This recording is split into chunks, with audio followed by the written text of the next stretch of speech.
Anne almost turned around when she saw the flower pots. They weren't hers. Bobby hated taking care of plants, yet 2 bright yellow lilies sat beside the front door looking as though someone had been watering them every morning.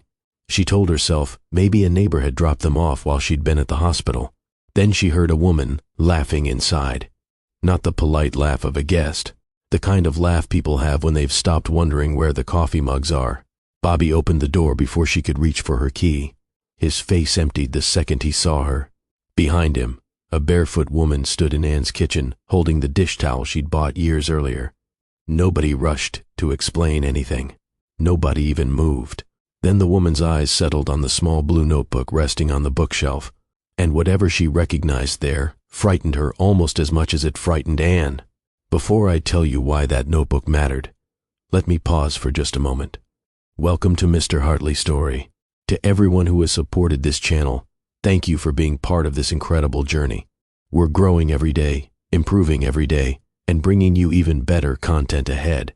If you're new here, comment below and tell us where you're watching from, and make sure you subscribe to officially join the family.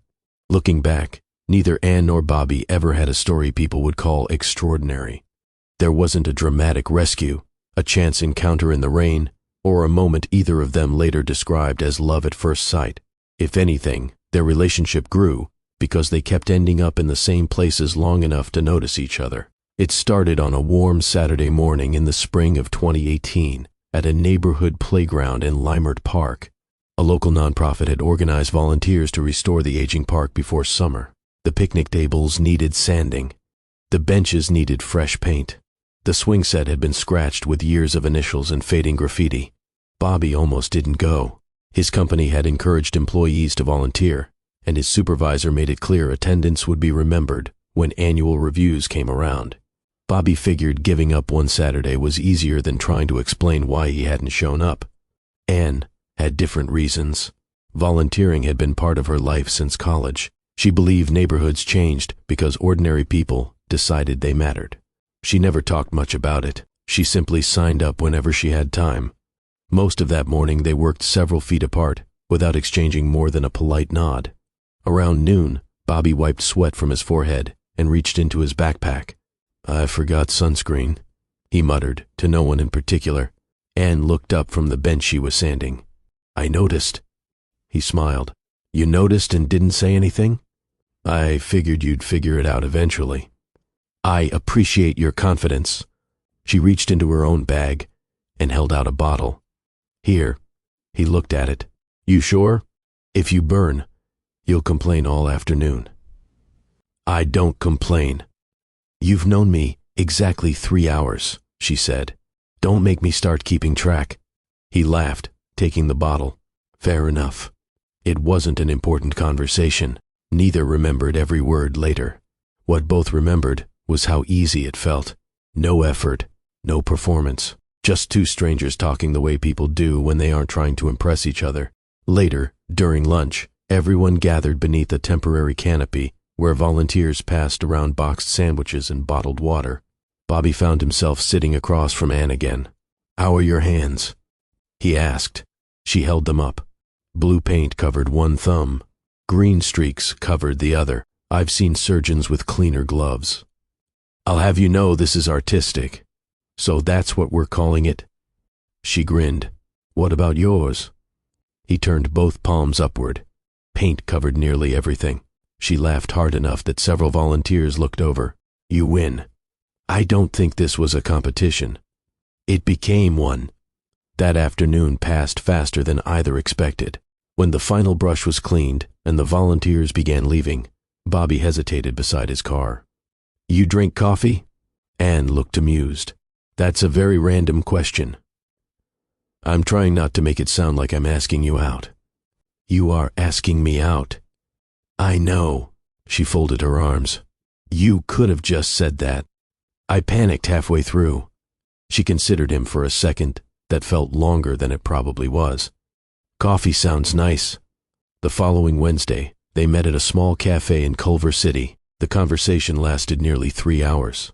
They talked about work, movies they'd never gotten around to watching, childhood neighborhoods, bad apartments, favorite diners. The kind of conversations where neither person noticed how late it had become until employees started stacking chairs around them. When they walked outside, Bobby looked at his watch. "I was supposed to leave an hour ago." "So was I." Neither sounded bothered. Coffee became dinner the next week. Dinner became Saturday morning farmers markets. Farmers markets became bookstore visits where Bobby wandered toward history shelves while Anne disappeared into memoirs and nursing books. She teased him for buying books he never finished. He teased her for reading every receipt before throwing it away. Somewhere between all those ordinary Saturdays, they stopped wondering whether they were becoming part of each other's lives. They simply were. Anne worked long shifts as a pediatric oncology nurse at Children's Hospital Los Angeles. She loved her patients, though she rarely brought the hardest parts of her job home. Some evenings Bobby would ask, "Long day?" She'd nod while slipping off her shoes. "Yeah." He never pushed. Instead, he'd hand her a glass of water or suggest takeout from the Thai restaurant she liked 3 blocks away. Eventually, she'd tell him a funny story about a child who insisted every doctor needed superhero stickers. She almost never talked about the children she lost. Home was where she rested from those memories, not where she relived them. Bobby admired that about her. He worked in medical equipment sales, traveling throughout Southern California, visiting hospitals and private practices. His personality fit the job. He was comfortable talking to strangers and good at making people feel heard. Anne often joked that Bobby could have a full conversation with someone waiting in line at the grocery store. He'd shrug. They were standing there anyway. Their friends noticed how different they were. Bobby filled silence without realizing it. Anne never seemed uncomfortable with silence at all. If he rushed into decisions, she'd ask another question. If she overthought something, he'd gently remind her that not every choice required a spreadsheet. They didn't change each other. They balanced each other. About 18 months after they met, Bobby drove Anne through a quiet residential neighborhood in Los Angeles. "I want to show you something." "What?" "You'll see." He pulled in front of a small house with pale blue siding and an old lemon tree leaning over the front yard. The paint needed work. The porch steps creaked. The fence tilted slightly toward the neighboring yard. Anne stared through the windshield. "It's cute." "Cute?" "I was trying to be polite." He laughed. "It needs help. It needs a lot of help. It also fits our budget." She climbed out and walked toward the tree. One lemon dropped onto the grass beside her shoe. She picked it up. "The tree seems productive. It refuses to quit." She smiled. "I like that." Several weeks later, after inspections, paperwork, and more signatures than either thought possible, they held the keys to their first home. The moving truck arrived on a Saturday. Friends carried furniture through narrow hallways while someone played old Motown songs through a portable speaker. Pizza boxes covered the kitchen counter. Nobody could find the coffee maker. By sunset, everyone had gone home. Only half the boxes were unpacked. Anne and Bobby sat cross-legged on the living room floor, eating the last 2 slices of cold pepperoni pizza. The house echoed every time one of them spoke. "It still doesn't feel real," Bobby admitted. Anne looked around. "It will." "When?" She leaned her head against his shoulder. "The first time we accidentally leave dishes in the sink." He laughed. "That's your definition of home?" "No." She glanced toward the hallway lined with unopened boxes. "It's the conversations we'll have here." He followed her eyes. "The arguments too?" "Probably." "The repairs?" "Definitely." "The bad days?" She nodded. "Those especially." She reached for his hand without looking at him. A house becomes a home because of the conversations inside it. Bobby squeezed her fingers. "I think you're right." Over the next 2 years, the house slowly became theirs. Saturday mornings were for hardware stores. Sunday afternoons were for repainting walls that somehow looked different after each coat. Bobby insisted he could install light fixtures without reading instructions. Anne insisted they keep the emergency room's address handy just in case. The old kitchen cabinets stayed because replacing them cost too much. The leaning fence became next year's project every single year. The lemon tree never stopped producing fruit. Every winter, they left bags of lemons on neighbors' porches with handwritten notes that simply read, "Please take some. We have more than we know what to do with." It wasn't a perfect life, It didn't need to be. For a long time, they believed the ordinary things were exactly what would keep them together, and without either of them realizing it, those ordinary days were becoming the memories that would hurt the most to look back on. For the first few years, life didn't change all at once. It changed in ways that felt responsible, necessary, easy to explain. Bobby received a promotion with a medical equipment company that had been expanding across California. The new position came with a larger salary, better benefits, and a company car that still smelled new every Monday morning. It also came with airports, hotels, client dinners, conference calls that somehow always happened just before bedtime. The night he accepted the promotion, they celebrated with takeout from the same little Thai restaurant they'd been ordering from since their second date. Anne raised her bottle of sparkling water. "Look at you." "What?" "Regional account manager." He grinned. "I practiced saying it in the mirror." "Oh, I believe that." "I did not." She tilted her head. "You absolutely did." He laughed. "Okay, maybe once." She reached across the table and squeezed his hand. "I'm proud of you. I know it's going to be busy. We'll figure it out." They believed that. There was no reason not to. At first, nothing seemed different. When Bobby traveled to San Diego for 2 days, Anne texted him pictures of the lemon tree after a heavy rain. When he flew to Sacramento for meetings, he brought back coffee beans from a small cafe she'd mentioned wanting to try. Sometimes she'd leave handwritten notes in his suitcase. "Don't eat airport sushi. Call your wife occasionally. She misses you. Good luck. You've got this." He kept every one of them, at least in the beginning. Months passed. The trips became longer. 3 days became 5. 5 became an entire week. His calendar filled so quickly that he sometimes needed to check where he was waking up the next morning. Anne's schedule wasn't any lighter. Children's Hospital Los Angeles remained exactly what it had always been: rewarding, exhausting, and emotionally unpredictable. Some shifts ended after 12 hours. Others stretched even longer because a child needed comforting, parents needed answers, or paperwork refused to cooperate. She never came home complaining. Not because the job wasn't hard, because she'd learned that carrying every family's grief into her own living room wasn't sustainable. One evening, Bobby walked through the front door just after 9. Anne was standing at the kitchen counter peeling lemons. "You making something?" "Lemon bars." "On a Thursday?" She shrugged. "One of my patients turns 7 tomorrow. The one who likes dinosaurs." "No. The magician." "Oh." He smiled. "The one who insists nurses have magic powers."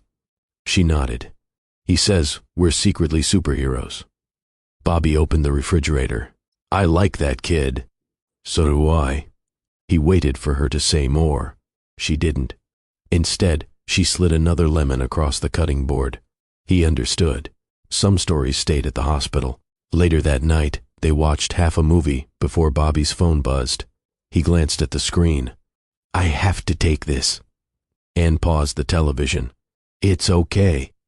I'll only be a minute." The call lasted 38 minutes. When he returned, the movie credits were already rolling. Anne had fallen asleep with a blanket pulled over one shoulder. He smiled softly before carrying her to bed. Neither of them thought much about evenings like that. They happened. Life was busy. That was adulthood, or so they told themselves. As the months turned into years, their conversations changed so gradually, neither noticed when it happened. "What time are you landing?" "Around 6. "Can you stop for milk?" "Sure." "Did you pay the internet bill?" "I think so." "You think so?" "I'll check." The exchanges weren't cold. They simply weren't personal anymore. One Saturday morning, Anne found Bobby standing in the backyard staring at the leaning fence. "It finally gave up?" she asked.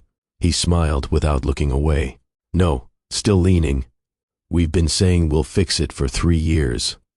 "I know. We're terrible homeowners. We're busy homeowners." She slipped her hand into his. "We'll get to it." He nodded. "I know." But instead of talking about the fence, they both checked their phones almost at the same time.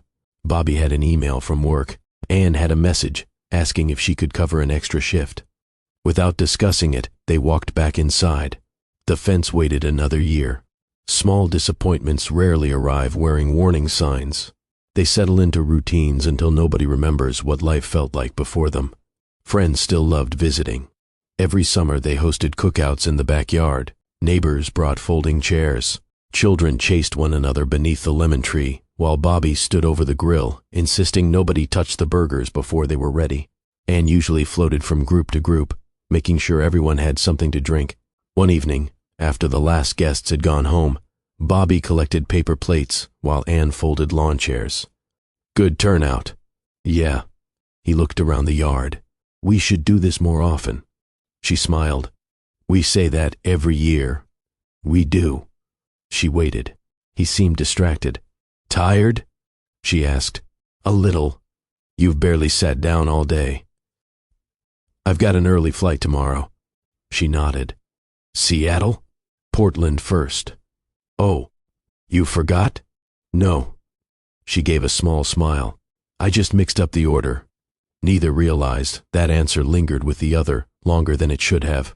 Not because it mattered where Bobby was flying, because they used to know each other's schedules without checking calendars. Now they were guessing. One evening, Bobby arrived home carrying 2 expensive steaks from a specialty grocery store. I thought we'd celebrate. Anne looked up from her laptop. What are we celebrating? I closed the biggest contract of my career. Her face brightened immediately. Bobby, that's amazing. She stood and hugged him. I'm so proud of you. I figured we'd cook together. I wish you would have called. Why? She turned the laptop around. I volunteered to swap shifts tomorrow. Oh, I have to be at the hospital by 6. He looked at the steaks. They'll keep. She watched his expression change for only a second before he smiled again. It's okay. No, let's cook them. You've got work. I'll sleep later. You shouldn't have to. She reached for the grocery bag anyway. That dinner was pleasant. They laughed, talked, shared dessert. If someone had been sitting in the corner watching them, they would have seen a happy couple. What they wouldn't have seen was how carefully both of them avoided mentioning the small disappointment neither wanted to place on the table between them. By the end of 2024, they were doing what many good couples do without realizing the cost. They were managing life well, paying bills on time, supporting each other's careers, keeping promises, showing up when it mattered. From the outside, they looked steady. From the inside, they had slowly stopped asking one question that used to come naturally. How are you? Really, neither believed anything was wrong. Neither felt unloved. They had simply become so focused on protecting the life they had built that they stopped protecting the closeness that had built it in the first place. And because nothing had broken yet, neither of them saw any reason to fix what was quietly beginning to fade. Late in the fall of 2025, Anne found the lump on a Tuesday morning. She wasn't looking for it. She was getting ready for work, thinking about a patient whose surgery had been moved up, and wondering if there was still enough coffee left for one more cup. Her hand stopped. She pressed the same spot again. Then again, she stood perfectly still. Working in pediatric oncology had taught her one thing above almost everything else. Don't panic. Pay attention. She finished getting dressed, drove to work, and kept every appointment on her schedule. During lunch, she stepped into an empty hallway and called her primary care physician. I found something, she said. The receptionist found her an appointment for the following afternoon. Anne didn't tell Bobby that night, not because she wanted to hide it, because she didn't want to frighten him over something that might turn out to be nothing. The appointment led to a mammogram. The mammogram led to an ultrasound. The ultrasound led to a biopsy.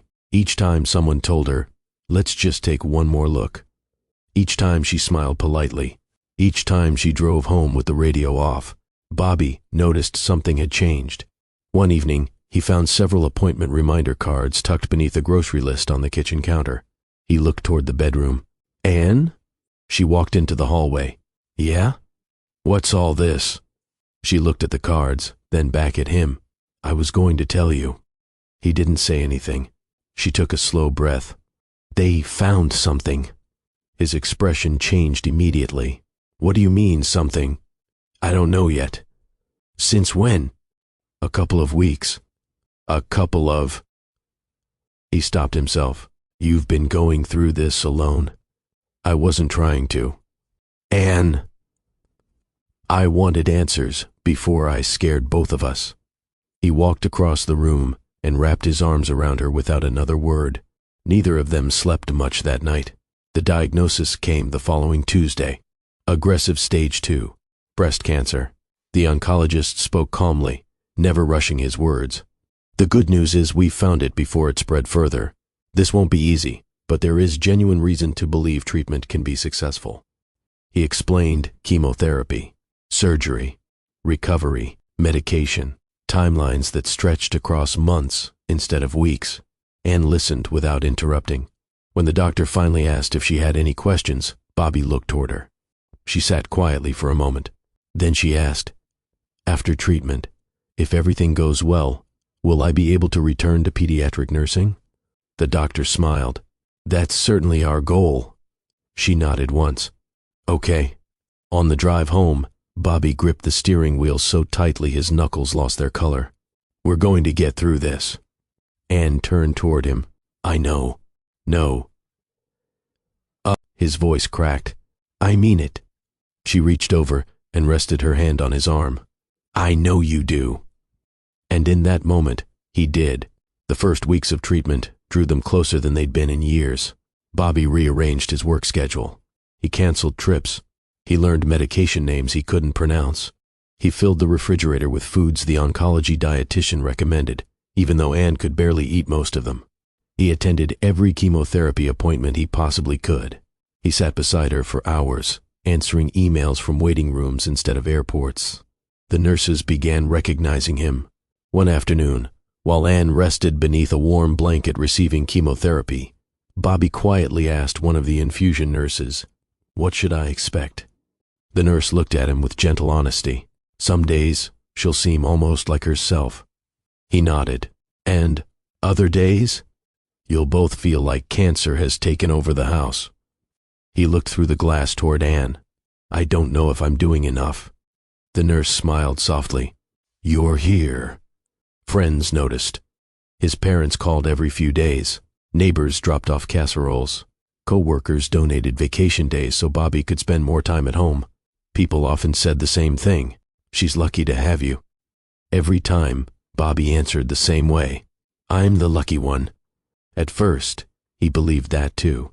Then chemotherapy settled into their lives, not as one terrible event, as hundreds of exhausting little ones. Anne's hair began falling out in handfuls.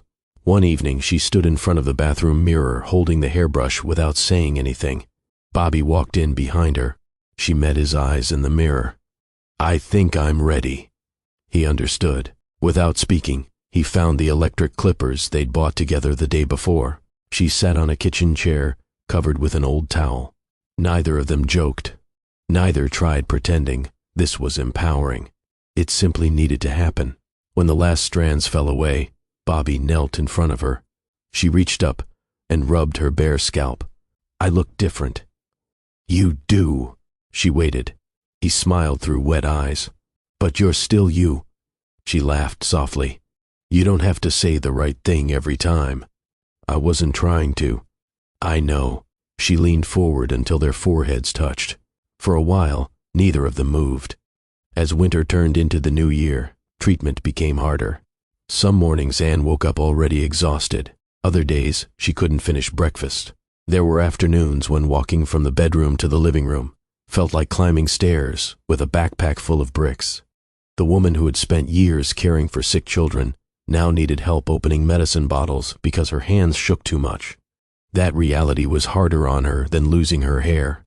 "I'm sorry," she whispered one afternoon after Bobby carried a basket of laundry upstairs. He looked confused. "For what?" "For making you do everything." He set the basket down. "Anne, I know you're tired.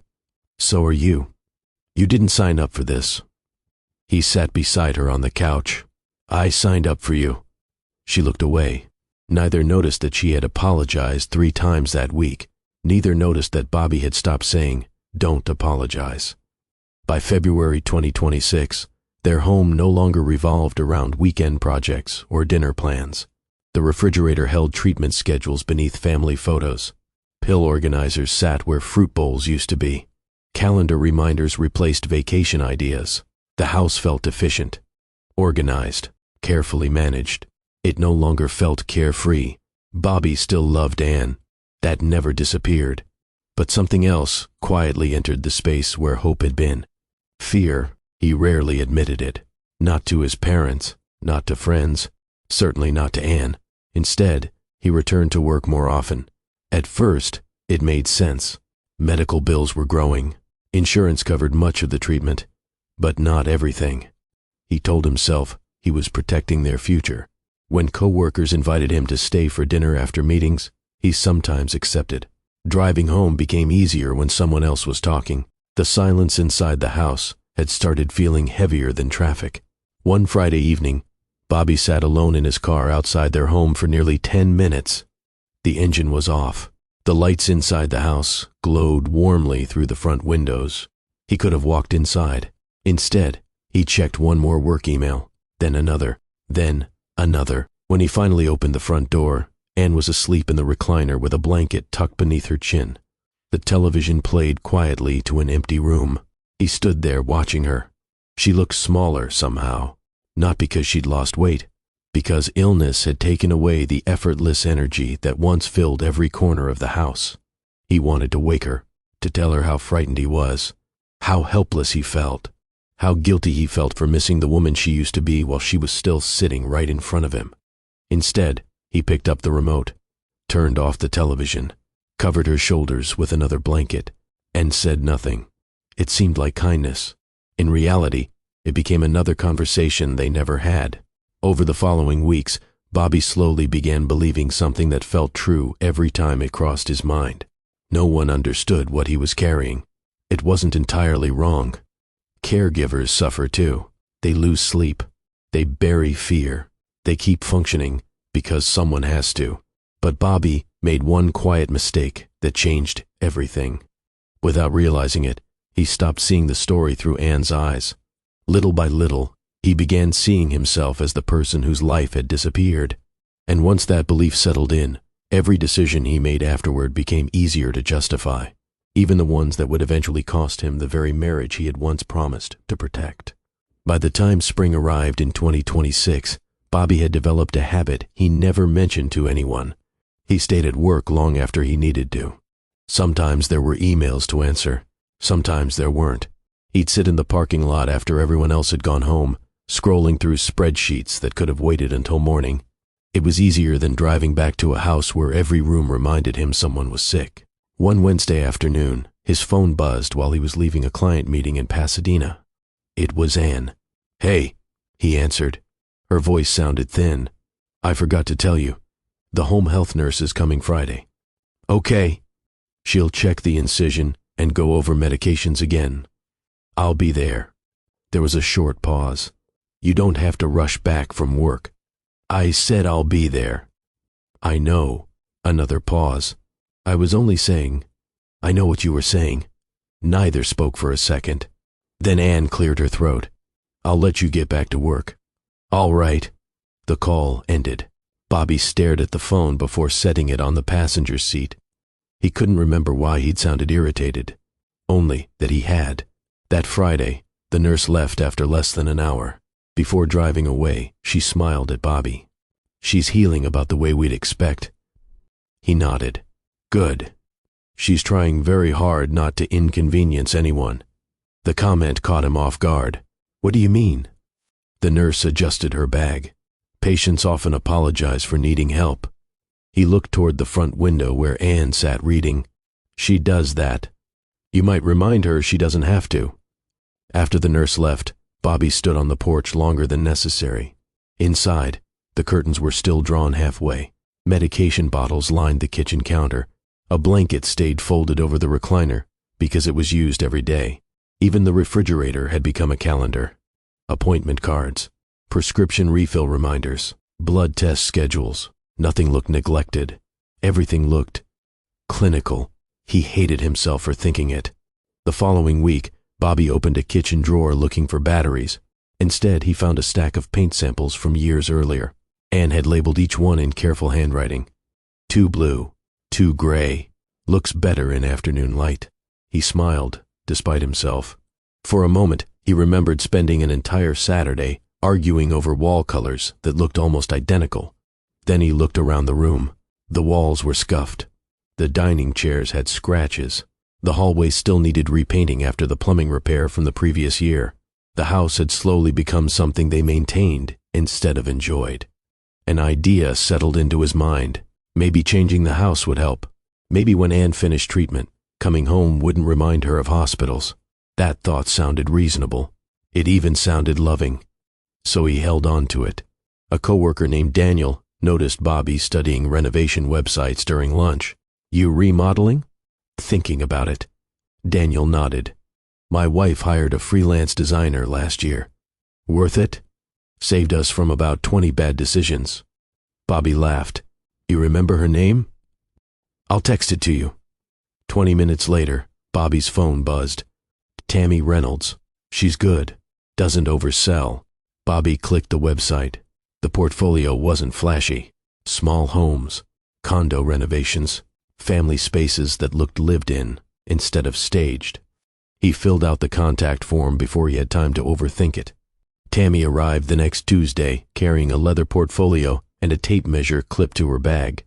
She looked to be in her mid-30s, dressed simply in jeans and a light sweater despite the warm Los Angeles afternoon. No dramatic introductions, no sales pitch. She shook Bobby's hand. I'm Tammy. Thanks for coming.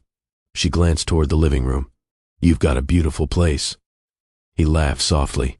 It has good bones. That's usually what homeowners say when something needs work. He smiled for the first time that day. You're probably right. She spent the next 40 minutes walking through the house, asking practical questions. What rooms matter most? What do you use every day? What do you wish felt different? When they reached the kitchen, Tammy ran her fingers lightly across one cabinet door. These are original? I think so. They've survived longer than most marriages. He chuckled. I shouldn't laugh at that. You can, she smiled. They're impressive. It was easy talking to her, not because she was unusually charming, because she listened before offering opinions. As they entered the living room, Tammy noticed the recliner near the window. The furniture layout seems built around this chair. It is. She waited. Bobby looked toward the hallway. My wife spends a lot of time there now. Tammy's expression softened. Oh, she's going through treatment. I'm sorry. He nodded. Neither filled the silence. She simply made a small note in her notebook. When she finally spoke again, her voice had changed. If we're redesigning anything, we should make recovery easier too. What do you mean? Wider walking space. She pointed toward the coffee table. Better lighting. Then toward the hallway. Less clutter if she's tired. He hadn't considered any of that. I like those ideas. They're practical. He looked around the room differently. For the first time in months, someone wasn't talking about medication, or test results, or insurance. They were talking about living there. Before leaving, Tammy stood on the front porch reviewing her notes. I'll send you a few concepts by the weekend. No rush. I've learned homeowners always say that. And they never mean it. He smiled. I guess we'll see. She started toward her car before turning back. One more thing. Yeah? If your wife is involved in choosing colors, I'd like to meet her. Bobby hesitated. She isn't feeling up to much right now. I understand. I'll show her everything. Tammy nodded without pressing further. That works. She drove away. Saturday morning, Tammy emailed 3 design concepts.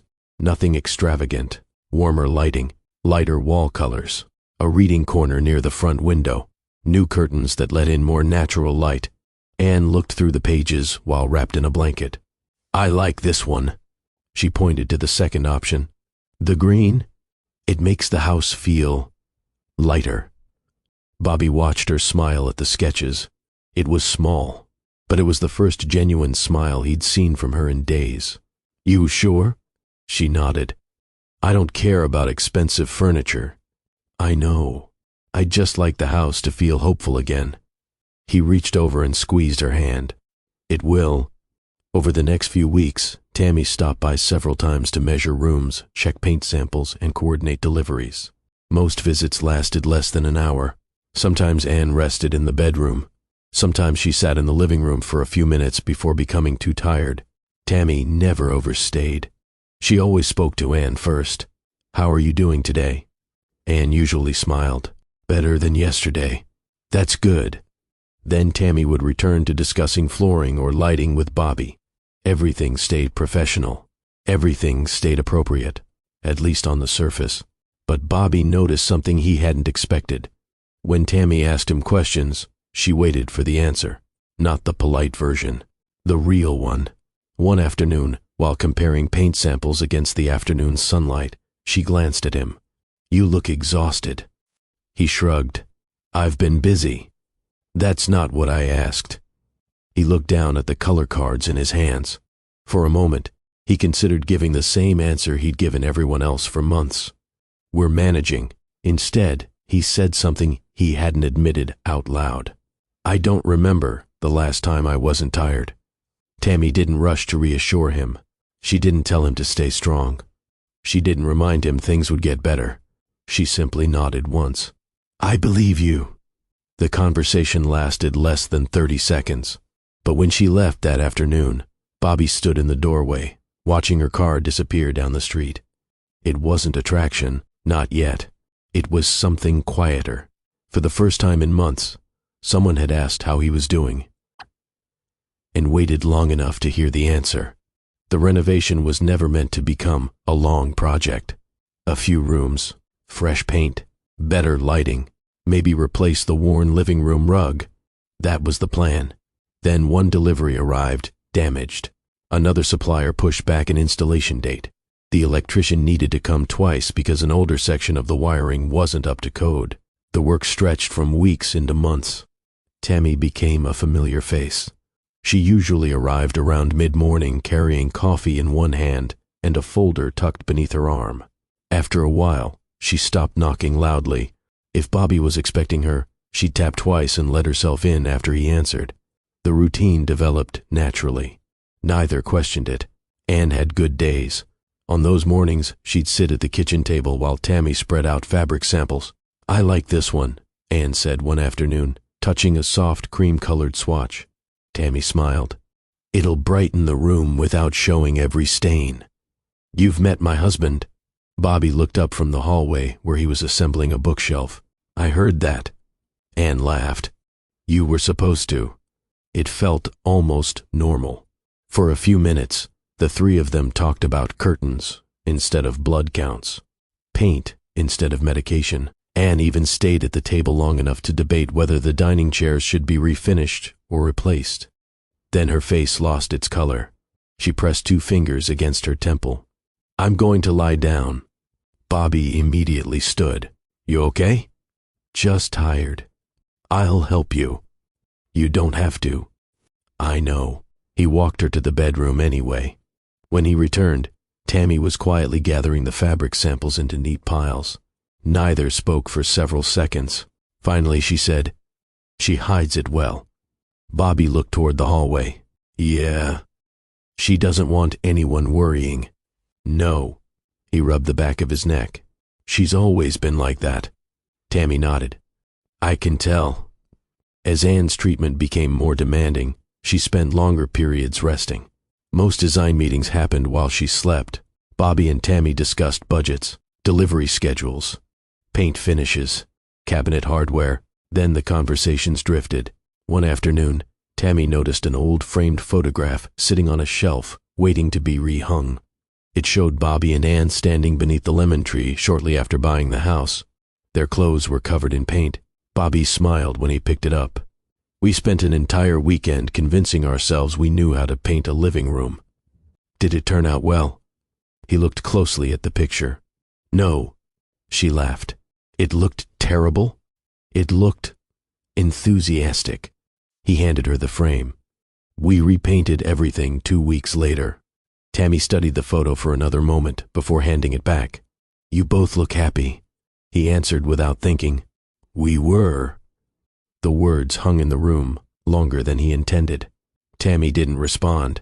She simply turned toward the color samples again. Bobby started rearranging meetings. At first, it was practical. If Tammy was already coming Tuesday morning, he'd work from home. If deliveries were scheduled Thursday afternoon, he'd clear his calendar. Soon, he found himself keeping those mornings open even when there wasn't much happening. One Thursday, she arrived carrying 2 coffee cups. I guessed. He looked surprised. You remembered. You take yours black. He accepted the cup. You didn't have to. I was buying mine anyway. He took a sip. Thanks. They stood in the kitchen discussing nothing important. Traffic, the unusually cool weather, a bakery Tammy had discovered near her apartment. The conversation lasted only 10 minutes, yet Bobby realized afterward he couldn't remember the last time he'd stood in his own kitchen talking about ordinary things. Everything at home had revolved around treatment for so long that normal conversation felt unfamiliar. That evening, Anne noticed the coffee cup still sitting beside the sink. You went out? No. Where'd that come from? Tammy brought coffee. Anne smiled faintly. That's thoughtful. Yeah. You like working with her? She's easy to work with. Anne nodded. I'm glad. She meant it. There wasn't a trace of suspicion in her voice. That somehow made Bobby feel worse. A few days later, Tammy arrived to inspect the freshly painted living room. She stepped back, folded her arms, and looked around. What do you think? Bobby turned slowly. It feels like the room can breathe again. I was hoping you'd say that. He smiled. You did a good job. We did. She corrected him automatically. You made the decisions. I mostly said yes. That's still a decision. He laughed. You've got an answer for everything. My older brothers would disagree. You have brothers? 2. I didn't know that. You never asked. He looked at her for a second. Fair point. The conversation wandered from family to childhood neighborhoods, then to first jobs and favorite restaurants. Neither noticed nearly 40 minutes had passed. The electrician finally interrupted them. I need someone to look at this outlet. Both turned at the same time. The spell broke. Bobby told himself there was nothing wrong. He wasn't hiding messages. He wasn't lying about where he was. He wasn't planning secret dinners. He was simply talking to someone who wasn't part of the constant cycle of hospitals and medications. That explanation satisfied him. For a while. One afternoon, after Tammy finished reviewing invoices, she closed her folder.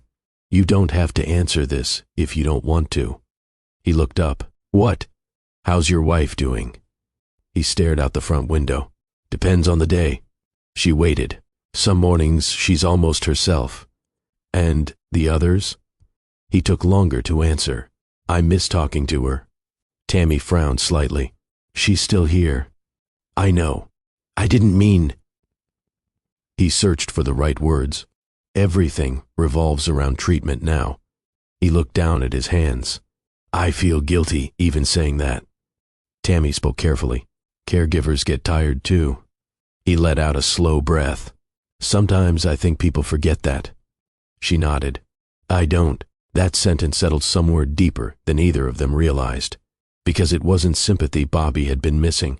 It was feeling noticed.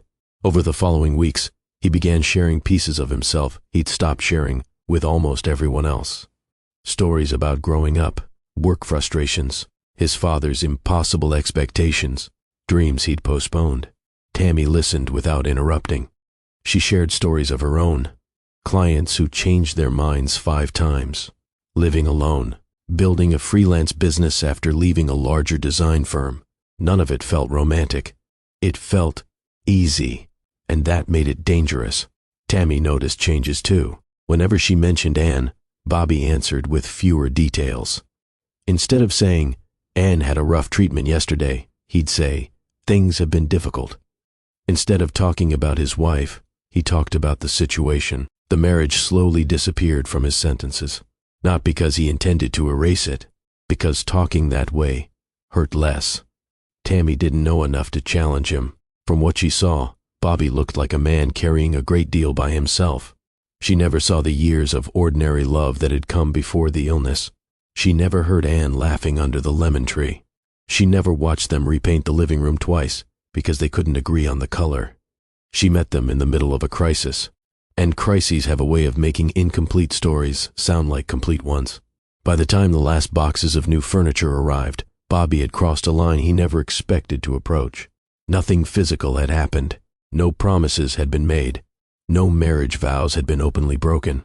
But he had started looking forward to Tammy's visits, more than he looked forward to going home after work.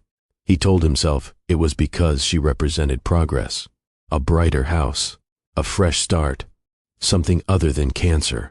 He never asked himself why the brightest part of his week had become someone who wasn't his wife. And because he never asked, he never noticed how close he had drifted to an answer that would change all three of their lives. By the beginning of June, Anne's oncologist wanted her under closer observation. Her latest blood work showed her immune system had dropped again. The next phase of treatment would be more aggressive, and recovering at home without additional help no longer seemed like the safest option. After discussing it with her doctors, Anne reluctantly agreed to spend several weeks at her older sister Denise's house in Pasadena. Denise worked remotely and could be with her during the day, while home health nurses came and went. The night before she left, Anne stood in their bedroom trying to fold clothes into a small suitcase. She paused after picking up one of Bobby's sweatshirts. "You'll probably want this back." He looked over from the dresser. "Take it. It smells like you. That's the idea." She smiled faintly and placed it on top of the clothes. "I hate leaving." "I know. I keep feeling like I'm abandoning the house." "You're going somewhere you can heal." "I know." She zipped the suitcase halfway before stopping again. "Promise me something." "What?" "Don't let work become your whole life while I'm gone." He forced a smile. "I won't." She studied him for a second, as though she wanted to ask something else. Instead, she stepped forward and hugged him. 3 weeks, she whispered. "We'll get through 3 weeks." He kissed the top of her head. One day at a time. After Denise drove Anne away the next morning, the house became unnaturally quiet. Not peaceful. Empty. Bobby wandered from room to room without knowing what he was looking for. The recliner by the window remained exactly where Anne had left it. A paperback novel sat face down on the side table with a bookmark halfway through. Her favorite mug rested beside the sink. He picked it up, then set it back down. That evening he ate dinner standing at the kitchen counter. The television stayed off. He went to bed before 9, but sleep never came. Tammy noticed the difference the following week. She arrived to review the final furniture delivery. "How's your wife?" "She's staying with her sister for a while." Tammy nodded. "Treatment?" "Yeah." "I'm glad she has family." "So am I."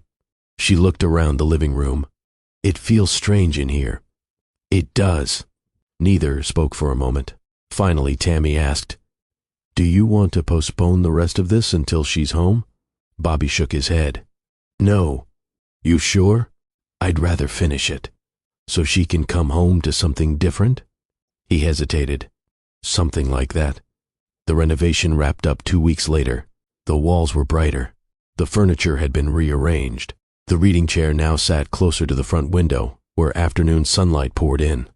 Tammy smiled as she looked around. "I think we're done." Bobby slowly turned in a circle. "You were right." "About what?" "The house needed to breathe." She laughed softly. "It already had good bones.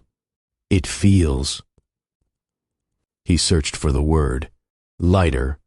I'm glad." He should have thanked her and let the project end there. Instead, he heard himself say, "Would you like some coffee?" She glanced at her watch. "I probably shouldn't. Just 1 cup." She hesitated. "Okay." They sat at the kitchen table where Bobby and Anne had eaten thousands of meals together. The conversation wandered. Business, travel, music playing softly through the speaker in the living room. Neither noticed how personal it had become until Tammy mentioned her apartment. "My landlord finally found another tenant." "You were moving, right?" "Yeah." She sighed. "The new place isn't ready yet." "When do you have to be out?" "Friday. And the new apartment? Monday. So where are you staying? She smiled awkwardly. I'll figure something out. You don't have family nearby? My mom's in Arizona now. And friends? I don't like imposing. Bobby stirred his coffee without looking up. An idea formed before he'd fully considered it. You could stay here. Tammy blinked. What? We've got 3 bedrooms. She stared at him. Bobby. My wife isn't home. Exactly. It's temporary. She leaned back in her chair. I don't think that's appropriate. He answered too quickly. Our marriage is complicated. She frowned. You've never said that. He looked toward the hallway. It has been for a long time. That wasn't entirely true. Parts of it felt true, but not all of it. Tammy noticed the difference. You told me she was sick. She is. You didn't tell me your marriage was over. He rubbed both hands together. It basically is. She didn't respond. The silence stretched. Finally she stood. I should go. That night Bobby replayed the conversation over and over. He knew he shouldn't have said it.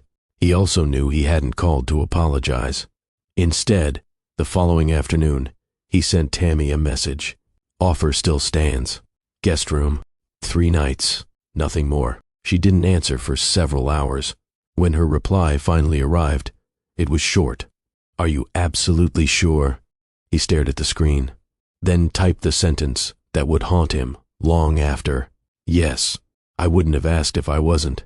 Tammy arrived Friday evening with 2 suitcases and several storage boxes. She stood on the porch instead of coming inside. I still don't know if this is a good idea. It'll only be for the weekend. What if your wife comes home early? She won't.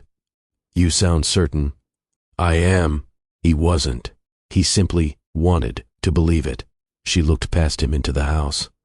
I don't want to hurt anyone. You aren't. Those 3 words made it easier for both of them to ignore everything else. The guest room filled quickly. 1 suitcase, a folded comforter, a laptop on the desk. By Saturday morning, there was a toothbrush in the upstairs bathroom. By Sunday afternoon, groceries Tammy preferred had found their way into the refrigerator. Nothing dramatic happened. No declarations. No passionate embrace. Instead, comfort arrived through ordinary habits. She made coffee before Bobby woke up. He grilled dinner in the backyard. They watched an old comedy one evening because neither wanted anything heavy.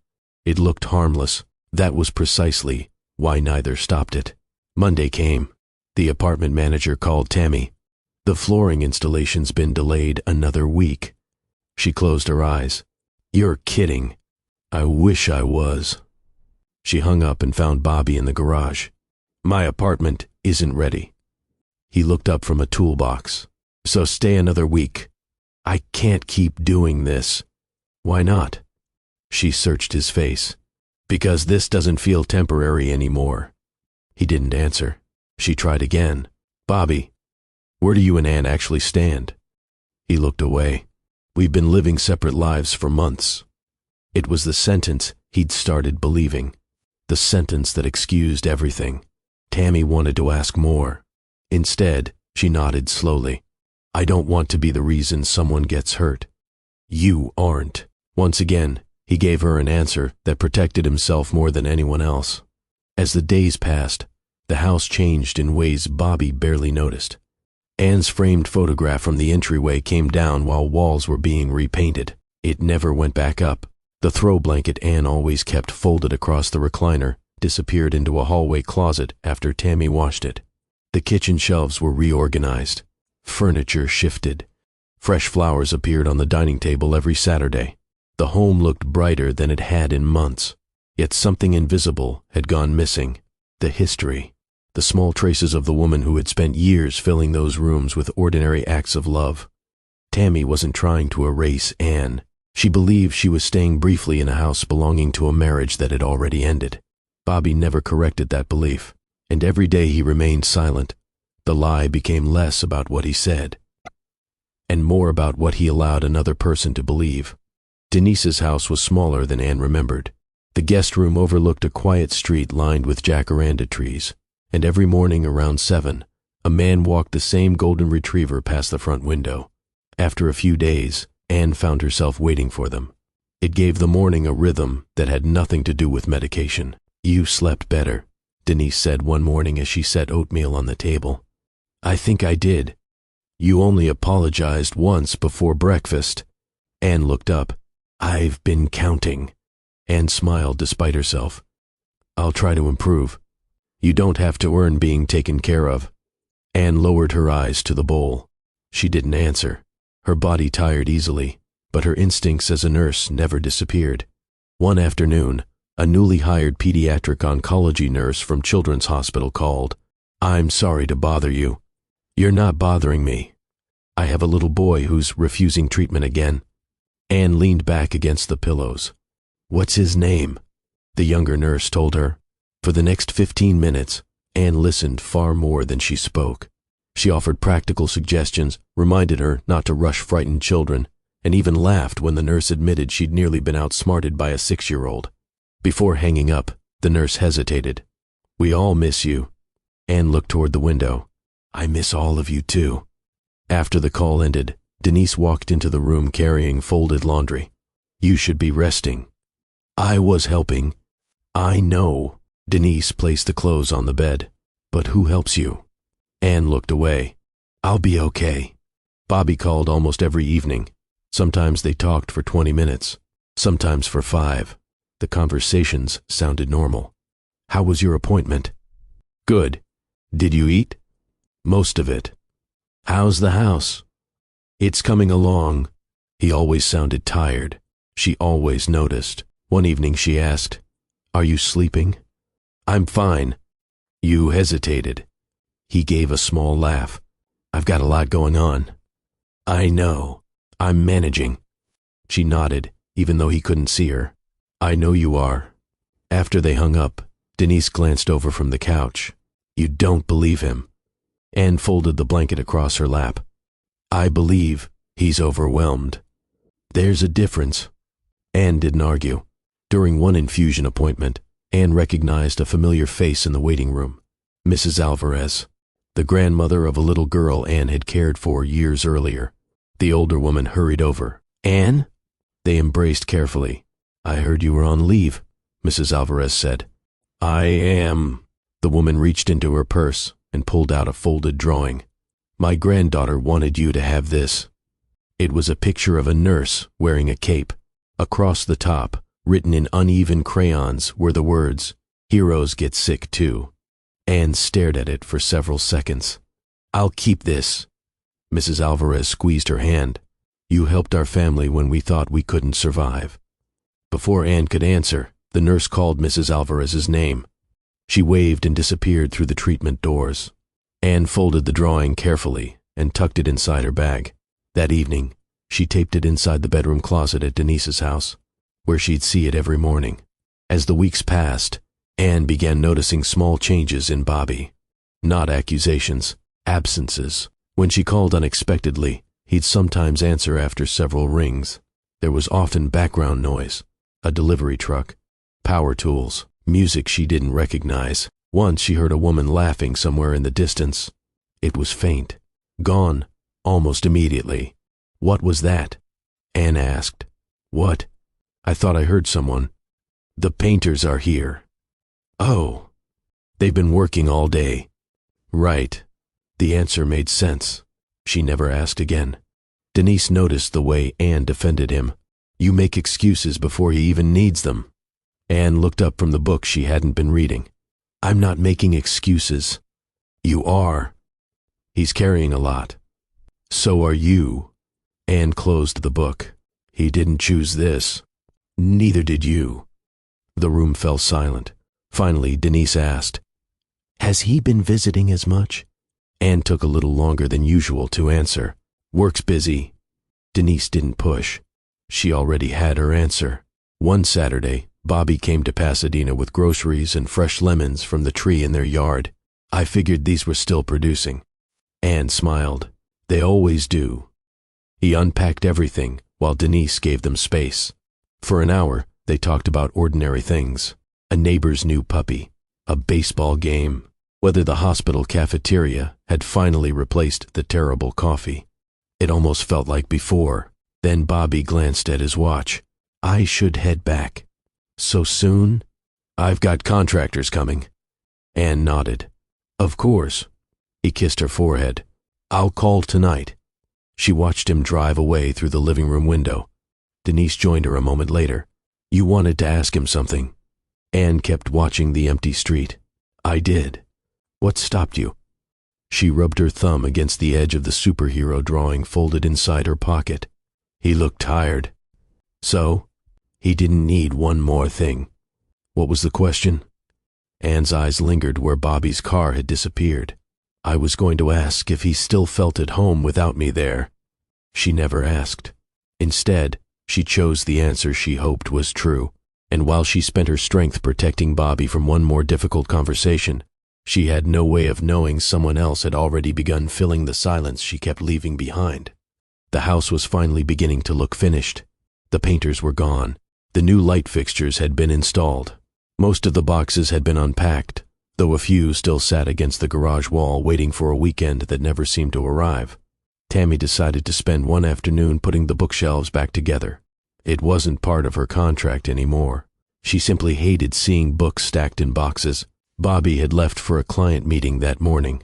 I'll be back around 3, he'd said before grabbing his keys. Take your time, Tammy replied. I'm almost done here. She turned on soft music and began sorting books by size. Cookbooks, travel guides, old nursing textbooks, a photo album. Then she found a small blue notebook tucked between 2 hardcovers. No title, no label, just a worn fabric cover with softened corners, as if someone had carried it for years. She almost placed it back without opening it. Almost. Instead, she flipped to the first page. In neat handwriting, it read, If this house ever feels empty, I hope we remember it was once filled with ordinary days that made us laugh.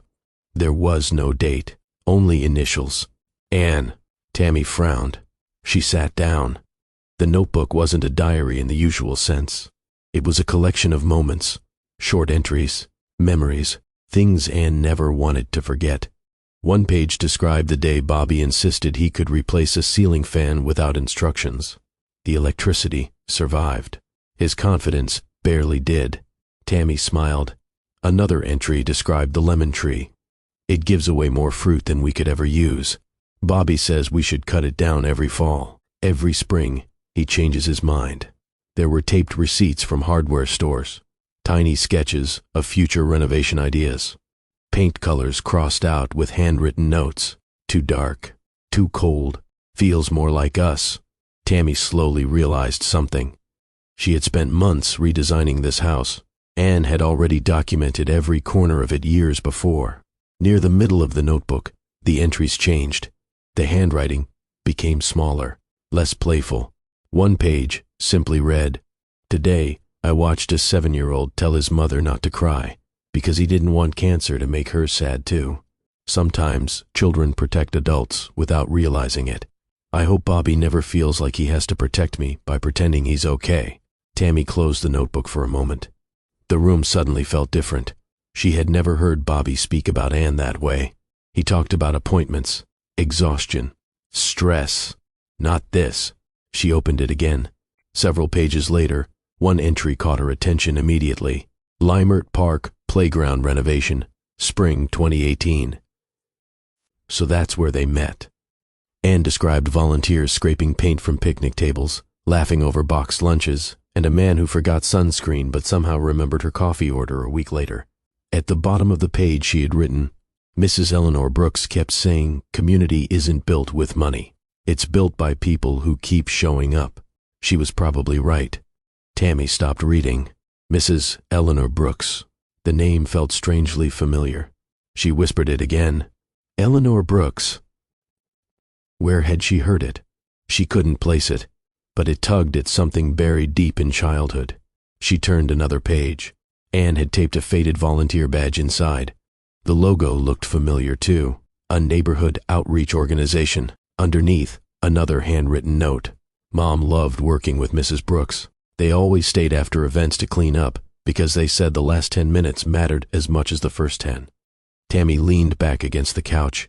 Her pulse had quickened. Her own mother used to mention someone named Mrs. Brooks, not often, mostly when talking about difficult years after Tammy's father died. She hadn't thought about that name in decades. The front door opened. Tammy looked up quickly. Bobby walked in carrying takeout bags. "Smells like books in here." She smiled awkwardly. "I've been organizing." He set the food on the kitchen counter. "You found the mystery boxes." "I did." She hesitated. "I also found this." She held up the blue notebook. Bobby glanced at it for barely a second. "Oh, you've read it?" He shook his head. "No. You never wondered what was inside?" "I figured it was one of Anne's journals." "You weren't curious?" He shrugged as he unpacked the food. Everyone deserves private thoughts. It sounded respectful, yet something about the answer unsettled Tammy. Months in this house, years of marriage, and he'd never opened the notebook that seemed to hold so much of Anne's heart. That evening, after Bobby stepped outside to answer a work call, Tammy opened the notebook once more. She turned directly back to the page with Mrs. Eleanor Brooks. This time she took a photo of the entry with her phone, not because she intended to invade Anne's privacy, because she needed to know why that name refused to leave her mind. She slipped the notebook back into its place on the bookshelf, exactly as she'd found it. No one would know she'd opened it. But as she stood there looking at the shelf, one thought kept returning. The connection wasn't accidental. She couldn't explain it yet. She only knew the little blue notebook had introduced a question Bobby had never thought to ask, and one that Tammy suddenly couldn't stop asking herself. Tammy called her mother the next afternoon. It wasn't unusual for them to go a week or two without talking, but this call began differently. "Mom, do you remember someone named Eleanor Brooks?" There was a pause. Then her mother asked, "Where did you hear that name?" "I found it in something." "What kind of something?" "A notebook." Another pause, longer this time. "I haven't heard that name in years." Tammy walked onto the back patio. "I feel like I should know who she is." "You were young. Did we know her?" "We did." Her mother's voice softened. "She ran a neighborhood volunteer program after your father passed away." Tammy leaned against the porch railing. "I barely remember that time." "I know. After Tammy's father died unexpectedly, money disappeared almost overnight. Her mother worked 2 jobs. Some months, they weren't sure how the rent would get paid. Tammy remembered moving twice in 1 year. She remembered hand-me-down clothes. She remembered her mother pretending she wasn't hungry at dinner. The rest had faded. "There was a woman," her mother said. "She volunteered with Mrs. Brooks almost every weekend." "What was her name?" "I think." She stopped to think. "Margaret." Tammy frowned. "Margaret?" "Yes, Margaret Carter." The name hit her immediately. "Carter?" That was her last name. Tammy's heartbeat quickened. "Anne's last name is Carter." "I don't know if it's the same family." Neither spoke for several seconds. Then her mother added something that made Tammy sit down. "Margaret had a little girl." Tammy closed her eyes. "How old?" "A few years older than you." "Did I know her?" "You played together while we worked." "I don't remember." "You were children." Her mother gave a small laugh. "You mostly argued over who got to hold the paintbrushes." Tammy smiled despite herself. "What was the little girl's name?" "I think." Another pause. "Anne." The world seemed to stop moving. Her mother continued before Tammy could respond. "Margaret never made us feel like charity." "What do you mean?" "She'd leave groceries on the porch and pretend she'd bought too much." Tammy swallowed. "If school supplies showed up." "It was probably Margaret." "If someone paid for your soccer registration." "It was probably Margaret." Her mother sighed. "I didn't learn how much she'd done until years later." "Did she ever ask for anything?" "Never." "Did she tell people?" "No." "Why not?" "Because that wasn't who she was." Tammy stared across the backyard at the lemon tree. Everything she'd seen in the notebook suddenly felt different. The volunteer memories, The handwritten notes, the kindness that filled every page. It wasn't sentimental writing. It was simply how Anne had been raised. Mom. Yes? I think I've been living in her house. What? The daughter. What daughter? Margaret's. Silence. Then, almost in a whisper, her mother asked, "What are you saying?" Tammy couldn't answer immediately. How could she explain it? That she'd accepted Bobby's version of the marriage. That she believed she was staying in a home where the relationship had already ended. That she'd never once asked enough questions to know who Anne really was. That evening, Bobby came home carrying dinner. He found Tammy sitting alone at the kitchen table. "You okay?" She looked up. "I talked to my mom today." He placed the bags on the counter. "Everything all right?" Who was Anne's mother? He looked surprised. "I don't know." "You never met her?" "She passed away before we got married." "What was she like?" He shrugged. "I don't know much." Tammy stared at him. "You never asked?" "I mean—" He searched for an answer. It never really came up. She looked away. Months of conversations flashed through her mind. They'd talked about restaurants, travel, paint colors, work, coffee. Neither of them had ever talked about the people who shaped their lives. She stood and walked toward the bookshelf. The blue notebook remained exactly where she'd returned it. She rested her hand on the cover but didn't take it down. Anne writes about her mother a lot. Bobby looked over. "You read it?" "I wasn't trying to pry." "What does she say?" Tammy looked at him carefully. "Why don't you know?" He frowned. "What do you mean?" "You were married to her." "I know, but you don't know the woman who raised her." He didn't answer. For the first time since they'd met, Bobby looked genuinely unsettled. Later that night, after Bobby had gone upstairs, Tammy opened the notebook one last time. Near the back, she found a loose photograph tucked between two pages. It showed a group of volunteers standing in front of a freshly painted playground. Mrs. Eleanor Brooks stood in the middle. Beside her was a smiling woman wearing a volunteer t-shirt, Margaret Carter. At her side stood a teenage girl with dark curls and a streak of blue paint across her cheek. Anne, on the opposite end of the group, almost hidden behind two folding chairs, was a small girl grinning at the camera while holding an oversized paintbrush. Tammy, she stared at the picture until her vision blurred. She hadn't stolen another woman's place out of cruelty. She had walked into it without knowing whose life she was stepping across. But Bobby, he had lived with Anne for years. He had shared her home, her table, her dreams, and her last name.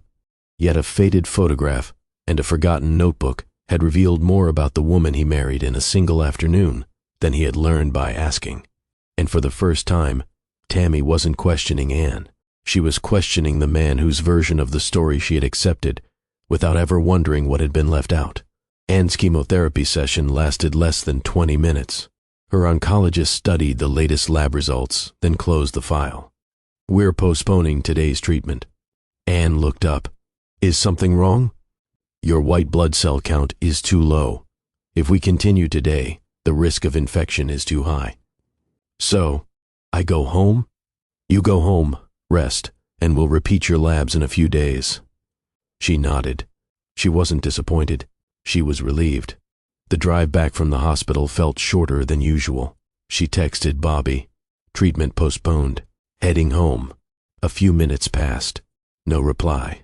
She assumed he was in a meeting. When Anne turned onto her street, the first thing she noticed was the flower pots. Bright yellow lilies sat neatly on either side of the front door.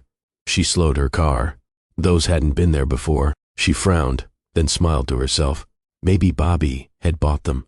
Maybe he wanted the house to look cheerful before she came home for good. She picked up her hospital folder, adjusted the knit cap covering her head, and walked toward the porch. Before she reached the door, she heard laughter. A woman's laugh. Comfortable, unhurried. It drifted through the open kitchen window. Anne stopped walking. For a second, she wondered if Denise had come by. Then, the front door opened. Bobby stood there. His expression changed so quickly, it almost didn't seem real. Anne. He hadn't expected her. That much was obvious. "I texted you." He glanced toward his pocket. My phone was upstairs. She looked past him. A barefoot woman stepped into view, carrying 2 coffee mugs. She wore an oversized t-shirt and jeans. Not a guest's posture. Someone who knew exactly where everything was. The woman froze. The mugs trembled slightly in her hands. Nobody spoke. Anne looked around the room. The walls were brighter. The furniture had been rearranged. Fresh flowers sat on the dining table. Her framed photograph from the entryway was gone. Then her eyes settled on the bookshelf. The blue notebook. Exactly where she'd left it. The woman followed her gaze. The instant she recognized the notebook, the color drained from her face. One of the mugs slipped from her hand. It shattered across the kitchen floor. The sound finally broke the silence. I'm sorry, Tammy whispered. She wasn't talking about the mug. Anne looked at Bobby. Who is she? His mouth opened. Nothing came out. Tammy answered first. My name is Tammy. Anne nodded once. I didn't ask your name. Another silence settled over the room. Bobby finally spoke. Anne, I can explain. She looked at him steadily. Then explain. He searched for words that had sounded convincing every time he'd rehearsed them in his head. None of them survived seeing his wife standing in the doorway wearing a hospital wristband. Tammy slowly set the remaining mug on the counter. She looked from Bobby to Anne, then back again. Her voice was barely above a whisper. You're Anne Carter? Anne met her eyes. Yes. Tammy swallowed hard. The photograph, the notebook, Margaret Carter. Everything came crashing together at once. She wasn't standing in a stranger's house. She was standing in the home of the little girl whose family had once helped save her own. Her chest tightened. Oh, God. Bobby turned toward her. Tammy. She stepped away from him. Don't. Anne noticed the movement immediately. She had expected anger, defensiveness, excuses. Instead, she saw something she couldn't make sense of. Shame. Not Bobby's. Tammy's. It confused her more than anything else. She looked at Bobby again. How long? He rubbed both hands across his face. It wasn't. His voice failed. She asked again. How long? A few weeks. Tammy closed her eyes. No. Both of them turned toward her. It wasn't a few weeks, she said. I moved in 3 weeks ago. The words landed with a heaviness no one could soften. Bobby stared at the floor. Anne didn't cry. She didn't shout. She simply stood there, holding the hospital folder against her chest. The room felt strangely unfamiliar, not because of the paint or the furniture, because the people inside it were no longer behaving like the family she thought she was coming home to. And for the first time since her diagnosis, Anne realized the hardest thing waiting for her wasn't cancer. It was the truth that had been living inside her own home while she was fighting to stay alive. No one moved. The broken mug lay scattered across the kitchen floor, coffee spreading slowly across the new hardwood floor Bobby had been so proud of only days earlier. Anne looked at it without reacting. Then she handed Bobby the hospital folder she'd been carrying. I think this belongs to you more than it belongs to me. He took it automatically. Inside were blood test results, appointment schedules, the paperwork from the chemotherapy session that had been canceled that morning. He couldn't bring himself to look at it. Anne turned toward Tammy. I think you and I deserve a conversation. Bobby stepped forward. Anne, please. She raised one hand. Not yet. It wasn't loud. It didn't have to be. He stopped. Tammy walked with Anne onto the back patio. The lemon tree cast uneven shadows across the yard. For a long moment, neither woman spoke. Finally, Tammy broke the silence. I didn't know. Anne looked at her carefully. Didn't know what? I knew you were married. She lowered her eyes. But I believed your marriage had already ended. Anne's expression didn't change. He told you that? Tammy nodded. He said you were living separate lives. Another pause. He never said you were staying with your sister because your treatment became more dangerous. Anne leaned against the porch railing. No. He never told me your doctors expected you to come home. No. Tears gathered in Tammy's eyes. I should have asked more questions. You should have. There was no anger in Anne's voice, only exhaustion. Somehow, that hurt more. Inside the house, Bobby stood alone in the kitchen. He could hear their voices through the screen door, but couldn't make out the words. He started picking up the broken pieces of the mug. Halfway through, he stopped. His hands were shaking too badly. He sank into one of the dining chairs instead. For the first time since this had begun, every explanation he'd rehearsed sounded exactly like what it was. An excuse. Outside, Tammy reached into her bag. "I need to show you something." She carefully removed the old photograph she'd found in the notebook. Anne's eyes widened immediately. "I haven't seen this in years." "I found it inside your notebook. You read it." "I know I shouldn't have." Anne looked at the picture for several seconds. Then she smiled sadly. "Mom loved that day." Tammy nodded. "My mother did too." Anne looked up. "What?" "My mom was one of the women your mother helped after my father died." The words settled slowly. "My mother used to leave groceries on our porch."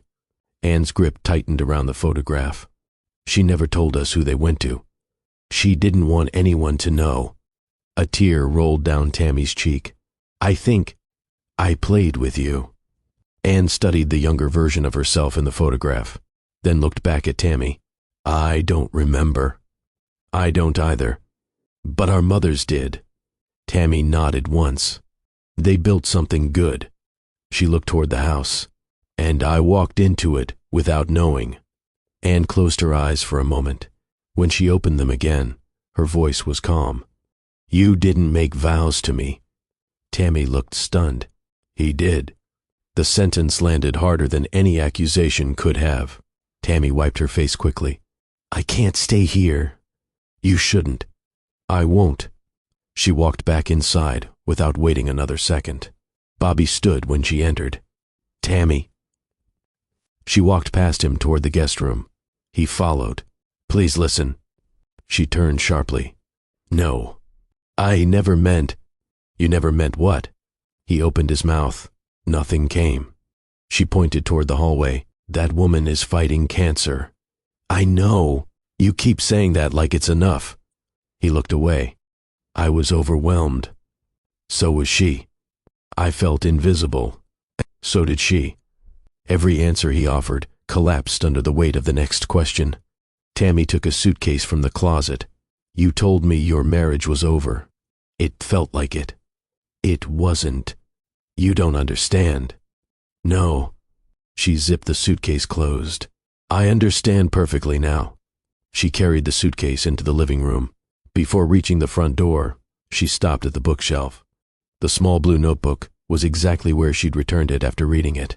She picked it up carefully, ran her hand across the worn cover, then placed it back in the exact spot where Anne had always kept it. Not hidden, not displayed, simply home. She stepped back as though returning something sacred. At the front door, Tammy looked at Bobby one last time. "You know what hurts the most?" He couldn't answer. "I don't think you're an evil man." She shook her head slowly. "I think you stopped telling yourself the truth one small piece at a time." She opened the door. "And once you believed your own version of the story." Her voice broke. "You expected everyone else to believe it too." The door closed behind her. For several seconds, Bobby didn't move. Then he looked around the living room. The brighter walls, the new furniture, the carefully chosen decorations. Everything looked exactly the way he'd wanted. Yet for the first time since the renovations began, the house didn't feel brighter. It felt empty. Tammy's car disappeared before Bobby realized he hadn't tried to stop her. The house fell silent again. Not the familiar silence of late evenings or unfinished conversations. This one felt different. It sounded like something had finally been stripped away. Anne was still standing near the living room window. She hadn't taken off her coat. She hadn't unpacked the small hospital bag resting by the front door. Bobby looked at her. "Anne." She spoke without turning around. "I'm tired." "I know." "No." She finally faced him.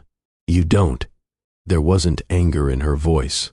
There wasn't even disappointment anymore. Only a kind of exhaustion that had nothing to do with chemotherapy. "I'd like to collect a few things." He nodded immediately. "Whatever you need." She walked slowly toward their bedroom. He stayed where he was. For the first time in years, he didn't follow her. Upstairs, Anne packed quietly. A few changes of clothes, her medications, the framed drawing from her young patient that she'd left beside the bed before moving to Denise's house. When she opened the nightstand drawer, she found a sticky note in her own handwriting. "Buy more cinnamon before Thanksgiving." She smiled for half a second, then folded the note and slipped it into her bag. Downstairs, Bobby wandered through the kitchen. His eyes landed on the refrigerator. Magnets held years of ordinary life in place. A grocery list, a plumber's business card, an old photo booth strip from the Santa Monica Pier. One corner of a handwritten note peeked out from beneath a calendar. He pulled it free. It was Anne's handwriting. "Lasagna is in the freezer. Don't forget to eat lunch before your flight. Love you." There wasn't a date. He couldn't remember when she'd written it, only that she'd probably done it without expecting thanks. He folded the paper carefully instead of throwing it away. Anne carried her bag downstairs. "I called Denise." Bobby nodded. "I'll drive you." "I already asked my sister." He looked toward the front window. "When is she coming?" "She's outside." He hadn't even noticed the car. Denise stepped onto the porch but didn't knock. She simply waited. Anne picked up her bag. At the door, Bobby finally found the courage to speak. "I'm sorry."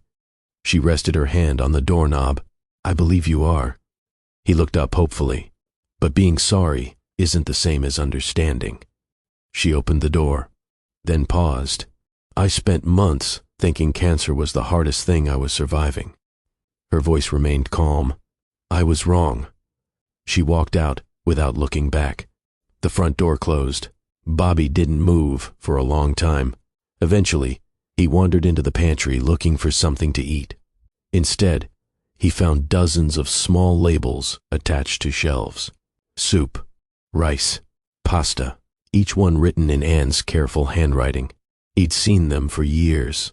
He'd simply stopped noticing them. He opened another cabinet. Behind the baking supplies was a folded envelope. On the front it read, "Home repair receipts."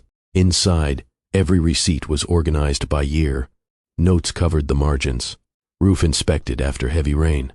Replace hallway smoke detector next spring. Call Mr. Jenkins if the fence leans again. She had been quietly taking care of a life they were building together while he'd convinced himself that life had disappeared. That evening, he walked into the backyard. The lemon tree was heavy with fruit again. One branch hung so low it almost touched the grass. He remembered arguing for years about cutting it down. Anne never let him. "It's still growing," she'd always say. "So are we." He sat beneath the tree until the sun disappeared. No phone, no television, no work, only memories he had spent months avoiding. He remembered the volunteer day where they'd met, the first coffee, the night they slept on the living room floor because the movers were late. Shaving her head in the kitchen without pretending it wasn't heartbreaking. He hadn't stopped loving Anne. That was the truth that hurt the most. He had simply stopped standing beside her while she was carrying the heaviest burden of her life. When darkness settled over the yard, Bobby went back inside. The house looked exactly the same as it had that morning. Fresh paint, new furniture, brighter lighting. Nothing was out of place. Except him. For months, he'd blamed the house for feeling empty. Now he understood. The rooms had never lost their warmth. He had stopped seeing the countless ways Anne had filled them, with handwritten reminders, small acts of care, plans for holidays they hadn't reached yet, and 1,000 ordinary gestures that had quietly said, "I'm building a life with you." He stood in the living room until his eyes found the small blue notebook on the bookshelf. For the first time, he walked over, lifted it carefully into his hands, and opened the cover. He wasn't looking for forgiveness. He was trying to meet the woman he'd been married to all along, the one he had somehow stopped noticing before he ever stopped loving her. Anne didn't file for divorce. She also didn't come home. For the next several weeks, her world became very small. Blood tests, treatment, short walks around Denise's neighborhood when her strength allowed it, learning to measure progress in ordinary things, climbing a flight of stairs without stopping, finishing a meal, sleeping through the night. Whenever someone asked about Bobby, She gave the same answer. I'm focusing on getting well. It wasn't avoidance. It was the truth. She no longer had enough energy to fight two battles at the same time. Bobby called every few days. Sometimes she answered. Sometimes she didn't. When she did, the conversation stayed brief. How are you feeling? Better than last week. I'm glad. How's work? It's work. Silence often arrived before either of them knew what to say next. One evening, Bobby whispered, Can we talk? We are talking. You know what I mean. Anne looked out Denise's kitchen window. No. She didn't say it harshly. She simply wasn't ready. A month after Tammy left, Bobby scheduled an appointment with a therapist. He almost canceled twice. Instead, he walked into a quiet office overlooking downtown Los Angeles and sat across from a woman who asked one simple question. What brings you here? He answered automatically. I ruined my marriage. She nodded. How? He opened his mouth. Nothing came out. For several seconds, he stared at the carpet. Finally, he said, I kept telling myself a story that made me the victim. The therapist didn't interrupt. I thought I was the one disappearing. He rubbed his hands together. I never stopped to ask what my wife was losing. It was the first time he'd said those words aloud. The sessions weren't dramatic. There were no breakthroughs every week. Sometimes they spent an hour discussing ordinary decisions. Why he'd stayed at work instead of going home. Why he found it easier to talk to Tammy than to Anne. Why he'd mistaken being emotionally exhausted for being emotionally abandoned. One afternoon, the therapist asked, When did you stop telling your wife the truth? I don't know. Think smaller. He frowned. What do you mean? It probably wasn't one big lie. He looked down. It wasn't. So where did it begin? He remembered sitting in his car outside the house instead of going inside, pretending work emails mattered more than conversation, answering, I'm fine, because it ended discussions faster. The affair hadn't started with Tammy. It had started with avoidance. Weeks later, Anne agreed to meet him, not at the house, not at Denise's. They chose a quiet botanical garden halfway between their homes. The paths were nearly empty on a Tuesday morning. Anne walked slowly. Her knit cap had been replaced by short strands of new hair beginning to grow back. Bobby noticed. You've got hair. She smiled faintly. I do. I almost didn't recognize. He stopped himself. I'm sorry. It's okay. They found an empty bench beneath a large oak tree. Neither rushed to fill the silence. Finally, Bobby spoke. I don't expect forgiveness. Anne nodded. Good. I wanted to tell you something. She waited. I spent months thinking cancer had taken my life too. He swallowed. I never noticed how selfish that thought became. Anne looked ahead at a young couple pushing a stroller along the path. For a while, she said softly, I thought if I could survive cancer, we'd find each other again. She turned toward him. Then I came home. He closed his eyes. I know. No. Her voice remained calm.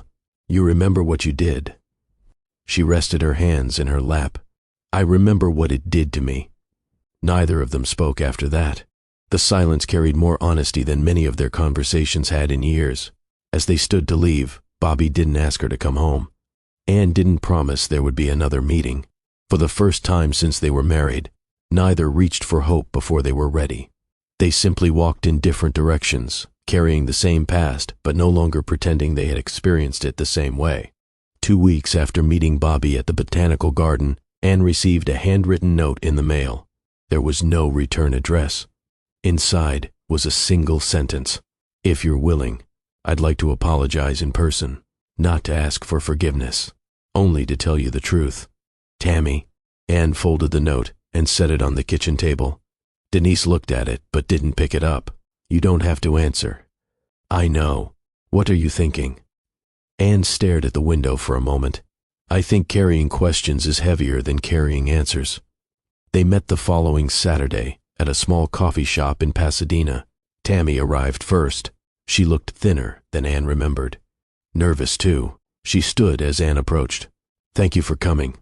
Anne nodded. I only have about an hour. I understand. Neither reached for a handshake. They sat across from each other with untouched cups of coffee between them. Tammy took a slow breath. I've replayed this conversation in my head 100 times.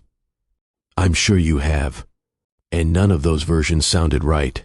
Anne waited. I believed Bobby. There was no attempt to soften it. He never told me you were staying with your sister because your treatment had become more dangerous. He never told me he was still bringing you groceries or driving you to appointments. He made your marriage sound finished. Anne listened without interrupting. I should have asked harder questions. You should have. I know. Tammy reached into her bag and carefully slid the old volunteer photograph across the table. I wanted to return this. Anne smiled faintly as she picked it up. I wondered where it had gone. I found it inside your notebook. She hesitated. That's when everything changed. Anne looked at the faded faces in the picture. My mother loved volunteer days. My mother loved your mother. Anne looked up. Tammy continued. After my dad died, we had almost nothing. She smiled sadly. I didn't know where the groceries came from, or why school supplies kept showing up before every school year. She looked down at her hands. My mom finally told me it was Margaret Carter. Anne's fingers rested on the edge of the photograph. She never told us. I know. That sounds like her. For the first time, Anne laughed softly. My mother used to say that helping someone stopped being kindness the moment you expected applause. Tammy smiled through wet eyes. My mom said almost the same thing. The moment lasted only a few seconds. It wasn't enough to erase what had happened, but it reminded both women that something good had existed long before Bobby entered either of their lives. Tammy looked directly at Anne. I owe you an apology. You've already apologized. I know, but there's something else. She swallowed. I kept thinking I was the other woman. Anne didn't respond. The truth is, I became another person who believed a lie because it was easier than slowing down and asking uncomfortable questions. She looked away. I failed you too. Anne was quiet for a long moment. Finally, she said, You weren't the one who promised to stay with me in sickness and in health. Tammy's eyes filled again. I wasn't, but you still made choices. I did. And now, you have to live with them. I will.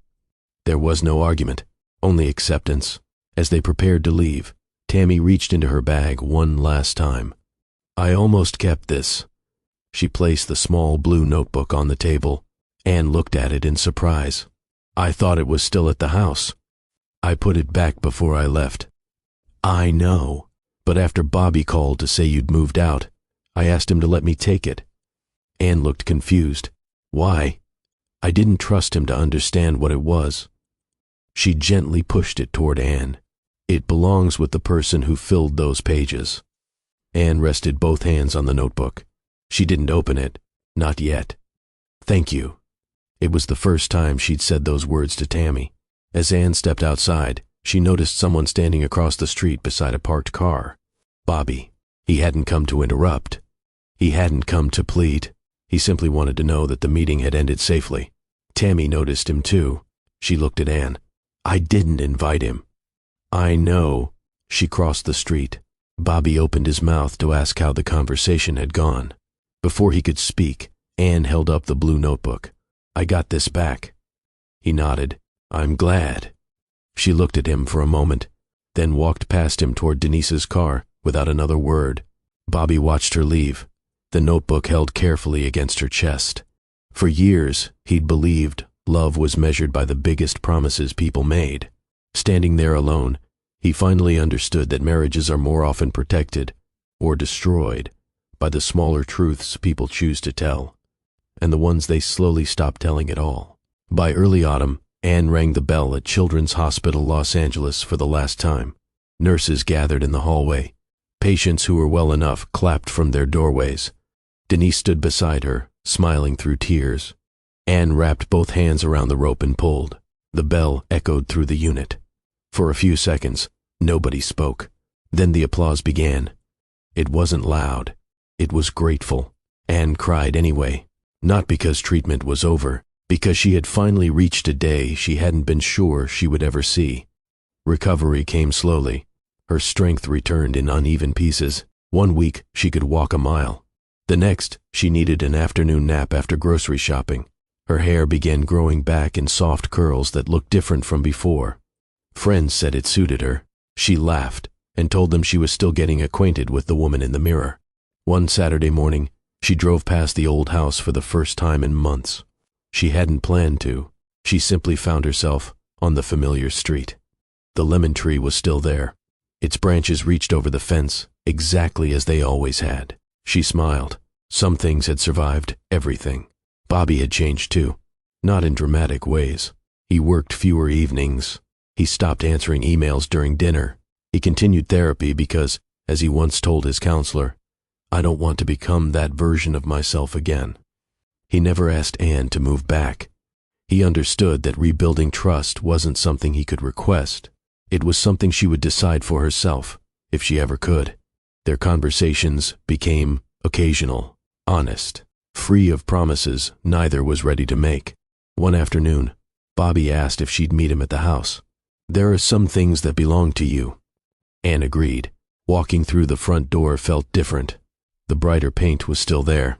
The furniture remained where Tammy had arranged it, but the framed photograph of Anne and Bobby beneath the lemon tree had returned to the entryway. So had the blanket she'd always kept over the recliner. The house no longer looked like it was pretending to be someone else's. It looked lived in again. Bobby handed her a small box. "I found these while cleaning." Inside were handwritten recipes, old movie ticket stubs, a tiny paintbrush from the day they first renovated the living room. Things neither of them had remembered keeping. Anne smiled softly. "You saved all this?" "I almost threw some of it away." He looked down. "Then I realized I almost threw away a lot more than paper." She closed the box without answering. Some apologies didn't need another response. Before leaving, Anne walked to the bookshelf. The small blue notebook was exactly where it had always belonged. She opened it. The final pages were blank. She stood there for a long time before picking up a pen from the nearby desk. She didn't write about betrayal first. She wrote about survival. Then she added one final entry. "I used to believe the hardest thing I would ever face was cancer. I was wrong. Illness tested my body. Betrayal tested my heart. Somehow, both taught me the same lesson. You learn who stays beside you, who loses their way, and who finds the courage to tell the truth after it's already cost them something." She paused, then wrote one more line. "This house doesn't belong to my happiest memories anymore. It belongs to my honest ones." She closed the notebook and returned it to the shelf. Not because the story was finished, because it no longer needed hiding. At the front door, Bobby spoke. "I don't know what happens next." Anne rested her hand on the doorknob. "I don't either." He nodded. "I'll respect whatever you decide." She believed him. For the first time in a long time, she believed what he said because he wasn't asking for anything in return. She stepped onto the porch. The afternoon breeze carried the familiar scent of lemons through the yard. She looked back only once, not to see the man who had hurt her, but to remember the life that had shaped them both. Some marriages survive betrayal, others don't. Their future remained unwritten. But one thing was certain. The truth had finally returned to the house before either of them did. And sometimes that's where healing begins, not with forgetting what happened, but with refusing to live another day inside a story that isn't true.